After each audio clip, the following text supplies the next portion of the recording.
평화롭게 지낼 때에는 알 수 없었던 것들도 어렵고 힘든 때를 만나게 되면 그 실체가 드러나는 것들이 있습니다. 사람과의 관계도 그렇습니다.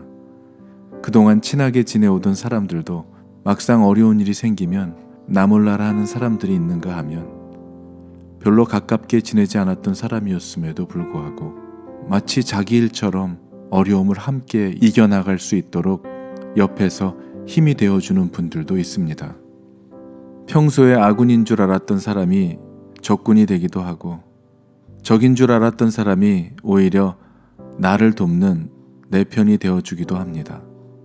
이렇게 힘든 상황을 통해 가리워졌던 것들이 그 진실의 머리를 드러내는 계기가 되기도 합니다. 하나님만 의지하고 신뢰하는 믿음이 좋은 분인 줄 알았는데 알고 보니 하나님보다 사람을 더 의지하고 돈을 더 신뢰합니다. 그와는 반대로 믿음이 없어 보이는 사람이었는데 막상 어려운 일이 생기고 나니 다른 것 다 내려놓고 바로 엎드려 주님만 붙들고 주님만 의지하며 기도로 어려움을 이겨나갑니다. 이처럼 어려움을 대하는 모습 속에서 그 사람이 믿고 의지하고 신뢰하는 것이 무엇인지가 드러나게 됩니다. 오늘 본문 역대하 16장에서 등장하는 아사 왕이 그랬습니다. 하나님의 은혜로 그의 나라에 20년의 평화를 주셨습니다. 그 당시 남유다가 20년 동안 평화롭게 산다는 것은 하나님의 도움 없이는 불가능한 일이었습니다. 북쪽에는 이스라엘, 남쪽에는 이집트, 동쪽에는 아람 왕의 군대, 이렇게 사방으로 열강들이 둘러싸여 있었기 때문입니다.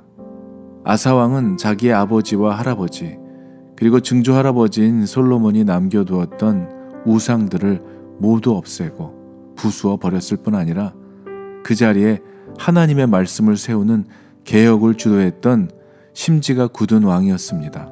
그러나 그는 20년 동안의 평화로움 속에서 개혁을 주도했던 때와는 다르게 선한 의지를 가지고 악과의 투쟁을 끝까지 하지 못했습니다. 그러자 하나님께서는 아사 왕이 하나님께 회개하고 돌아오기를 기다리며 그에게 경고의 메시지와 함께 첫 번째 기회를 주십니다. 1절입니다.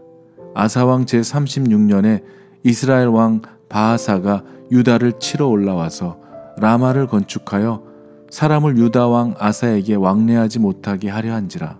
북이스라엘의 바하사가 베냐민 지파 경내에 들어와서 라마를 건축하려 했습니다. 라마는 지리적으로 굉장히 중요한 자리입니다. 남쪽과 북쪽을 잇는 교통의 요충지이고 동쪽과 서쪽을 잇는 상업의 요충지였습니다. 이곳을 봉쇄해버리면 모든 경제활동에 문제가 생기고 남유다에게는 큰 타격을 주는 일이 되는 것이죠. 이런 일이 일어났다면 아사왕은 하나님의 경고로 깨닫고 하나님 앞에 무릎을 꿇고 이 문제를 위해서 해결해 달라고 하나님 앞에 무릎 꿇어야 했습니다. 그러나 그는 그렇게 하지 않았습니다. 2절입니다. 아사가 여호와의 전 곳간과 왕궁 곳간에 은금을 내어다가 다메섹에 사는 아람 왕 베나닷에게 보내며 이르되 그가 한 행동은 무엇입니까? 하나는 돈으로 문제를 해결하려는 것과 또 하나는 하나님께 의뢰하고 하나님을 의지하려 한 것이 아니라 외부의 힘을 빌어서 이 문제를 해결하려 했다는 것입니다. 아람 왕 베나닷은 큰 돈을 받고 이 문제를 해결해 줍니다. 그러자 북이스라엘의 바하사는 라마를 건축하는 일을 포기하고 베나닷의 군대와 전쟁하기 위해서 자기 나라로 돌아가고 맙니다. 아사 왕은 라마를 건축하기 위해서 바하사가 남겨두고 떠난 돌과 제목을 가져와서 자기 나라의 도시를 건축하는 데 사용합니다. 이런 모습을 보고 하나님께서는 선지자를 보내어 말씀하십니다. 7절과 9절입니다. 그때의 선견자 하나니가 유다 왕 아사에게 나와서 그에게 이르되 왕이 아람 왕을 의지하고 왕의 하나님 여호와를 의지하지 아니하였으므로 아람 왕의 군대가 왕의 손에서 벗어났나이다. 9절입니다. 여호와의 눈은 온 땅을 두루 감찰하사 전심으로 자기에게 향하는 자들을 위하여 능력을 베푸시나니 이 일은 왕이 망령되이 행하였은즉 이후부터는 왕에게 전쟁이 있으리이다 하매 하나님께서 선견자 하나니를 보내셔서 아사왕이 저지른 죄가 무엇인지 깨닫게 하려 했지만 그는 뉘우치고 돌이키지 않았을 뿐 아니라 선지자 하나니를 옥에 가두어 버립니다. 더 나아가서 바른 소리를 하는 백성들까지 그들의 입을 막아버리죠. 하나님께서 이러한 시련을 통해 그에게 기회를 주셨음에도 불구하고 그는 기회를 붙잡지 못하고 날려버렸습니다. 그러자 하나님은 그에게 병을 주셨습니다. 12절입니다.